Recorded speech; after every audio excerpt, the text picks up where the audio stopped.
उद्धव बाळासाहेब ठाकरे पक्षाचा या पालिका प्रशासनाचं करायचं काय? खाली डोकं वर पाय. 1 2 3 4 पालिका प्रशासन गपगार. 1 2 3 4 पालिका प्रशासन या पालिका प्रशासनाचं करायचं काय? खाली डोकं वर पाय. गणवेश आमच्या हक्काचा नाही कुणाच्या बापाचा. महाराष्ट्र निर्माण सेनेचा सन्माननीय श्री राजसाहेब ठाकरे यांचा शिवसेना उद्धव बाळासाहेब ठाकरे पक्षाचा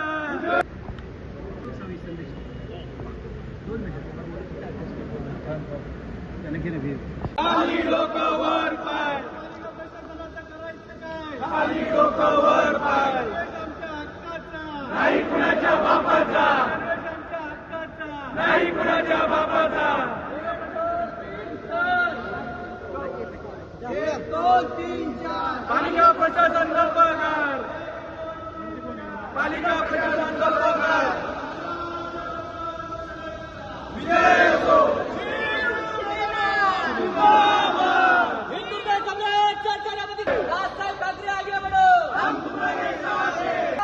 नाही कुणाच्या बापाचा. गणवेश आमच्या हक्काचा. नाही कुणाच्या बापाचा. पालिका प्रशासनचं करायचं काय? खाली डोकं वर पाय. गणवेश आमच्या हक्काचा. नाही कुणाच्या बापाचा. महाराष्ट्र निर्माण सेनेचा जय जवान. गणवेश आमच्या हक्काचा. नाही कुणाच्या बापाचा. गणवेश आमच्या हक्काचा. आंदोलन करायची वेळ आली हे सगळ्यात मोठं दुर्दैव आहे. 21व्या शतकातील आपण सुनियोजित शहर म्हणतो. या सुनियोजित शहरामध्ये लोकांना पिण्याला पाणी नाहीये, वीज नाहीये, रस्ते नाहीये आणि आता पावसाळा येऊन ठेपला तरी गटारांची साफसफाई, नाल्यांची साफसफाई पूर्ण झालेली नाही. अशा प्रकारचं दुर्दैव ही नवी मुंबईतली जनता भोगत आहे. आणि निश्चितपणे आज जो मुद्दा आमच्या नगरसेवकांनी उचलला आहे की गणवेश हे सर्वप्रथम सगळ्यात महत्वाचा विषय असतो मुलांच्या शाळेमध्ये जाण्यासाठी. आणि तेच जर ही एवढी मोठी पालिका भारतामध्ये स्वच्छतेच्या बाबतीत अग्रगणी असलेली, फायनान्शियली अग्रगणी असलेली पालिका, ती पालिका जर मुलांना गणवेश देऊ शकत नसेल वेळेत तर ते खरोखर दुर्दैवी आहे. त्याचसोबत आम्ही ह्या गोष्टीचा मोठ्या प्रमाणावर निषेध करतो आहोत. आणि हे जर असंच चालू राहिलं तर खरोखर आम्ही जी घोषणा दिली खाली डोकं वर पाय, तसं अधिकाऱ्यांना खाली डोकं वर पाय करण्याची वेळ आता येऊन ठेपलेली आहे. कोणाचा कोणावर कंट्रोल नाहीये. हे एक माझ्याकडे पत्र आहे. या पत्रामध्ये लिहिलेलं आहे की ते कन्या आहे, तिने शाळा सोडली, तिला शाळा सोडण्याचा दाखला द्यावा म्हणून आहे. आणि तो दाखला ती शाळा प्रायव्हेट शाळा देत नाही, म्हणजे पालिकेच्या अधिकाऱ्यांनाही कोणी जुमानत नाहीये. अशी परिस्थिती पूर्णपणे येऊन ठेपलेली आहे. मी निश्चितपणे तुमच्या माध्यमातून पालिकेच्या अधिकाऱ्यांनाही वॉर्निंग देतोय आणि प्रशासनालाही सांगतोय की आपण आपले कार्यपद्धती सुधारा, नाहीतर मग खरोखर शिवसेना काय आहे, शिवसेना उद्धव बाळासाहेब ठाकरेचं रंग काय, रूप काय, परत एकदा दाखवण्याची वेळ येऊन ठेपली आहे असं मी तुमच्या माध्यमातून त्यांना निश्चितपणे वॉर्निंग देत आहे. आणि त्याचसोबत तुम्हाला एक माहिती असेल, काही दिवसांपूर्वी आपण MRI मशीनच्या उद्घाटनासंदर्भात आपण आंदोलन केलं होतं.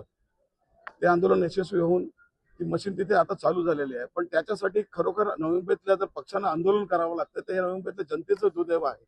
कारण की तुम्हाला कल्पना आहे आपल्या महानगरपालिका हॉस्पिटलमध्ये कमीत कमी सुविधा आहेत. त्याच्यात ती MRI मशीन लोकांना खूप फायद्याची होती कारण की ती कमी दरात उपलब्ध होणार होती. त्याच्यासाठी विलंब लावला, त्याच्यासाठी आम्हाला आंदोलन करावं लागलं, त्याच्यानंतर सुरू झाली. त्यासाठी मी भले लेट का होईना पण प्रशासनाच्या बाबतीत आभार मानतो. पण प्रशासनाला परत एकदा विनंती करतो आणि वॉर्निंग देतो की लवकरात लवकर सर्व गणवेश मुलांपर्यंत पोहोचवावे अशी विनंती असेल. आमचं म्हणणं तेच होतं की ज्यावेळी 24 एप्रिलच्या महासभेमध्ये प्रशासनाने प्रस्ताव आणलेला चांगला प्रस्ताव होता की महिला बचत गटांना हे काम मिळावं, जेणेकरून ते वेळेवर मिळेल आणि चांगल्या क्वालिटीचं काम मिळेल आणि महिलांना रोजगार मिळेल. उद्देश चांगला होता, परंतु सत्ताधाऱ्यांनी तो हाणून पाडला आणि त्याला आम्ही उद्धव साहेब यांचे 2 नगरसेवक विशाल विचारे आणि विशाल ससाने आणि महाराष्ट्र नवनिर्माण सेनेतर्फे मी अभिजित देसाई आम्ही तिघांनी प्रखर विरोध केला. आणि प्रखर विरोध केल्यानंतर सत्ताधाऱ्यांनी सुद्धा आम्हाला त्याच्यामध्ये ते नमते झाले की आता देत नाही, पुढल्या वर्षीपासून देऊ, पण ह्यावेळी आम्ही तुम्हाला 15 जून पर्यंत कसे करून गणवेश मुलांना देऊ असं आश्वासन दिलं. आज 15 जूनला शाळा चालू झालेल्या आहेत, आज 4 दिवस होऊन गेलेले आहेत, पण तो गणवेशाचा पत्ता नाही. आणि काल ज्यावेळी आम्ही महापालिकेत आलो त्यावेळी पहिलाच विषय नामांतराचा होता.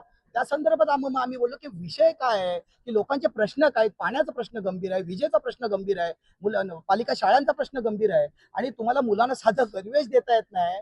आणि मला सांगा, आणि तुम्ही आज जर सगळ्या शाळा इंग्रजी माध्यमाच्या करायचं चाललेलं आहे, शिक्षकांचा पत्ता नाही, गणवेशांचा पत्ता नाही, मुलांना बुटं मिळत नाहीत. आणि आमचं म्हणणं तेच होतं, हे जे गुन्हा करतात, आता गेल्या वेळेचा हा FIR कॉपी आहे. गेल्या वेळी मफतलाललाच कॉन्ट्रॅक्ट मिळाले, त्याचे सब कॉन्ट्रॅक्टर होता, त्या सब कॉन्ट्रॅक्टरवर हा गुन्हा दाखल झालेला आहे 2018ला. आणि त्याच व्यक्तीला परत आता त्याच व्यक्तीला पेक्षा तो काही स्वतः मफतलाल कधी कपडे शिवत नाही, तो सुद्धा कॉन्ट्रॅक्टने देतो, त्या सब कॉन्ट्रॅक्टरवर गुन्हा दाखल झालेला आहे. तरी सुद्धा परत तुम्ही तेच काम त्याच कॉन्ट्रॅक्टरला दिलं. ह्या बाबतीत तुमचं नक्की काय आहे, तुमचं हे काय म्हणजे नक्की याच्यात भ्रष्टाचार झालाय का, हा प्रश्न आम्हाला पडतो ना या बाबतीत.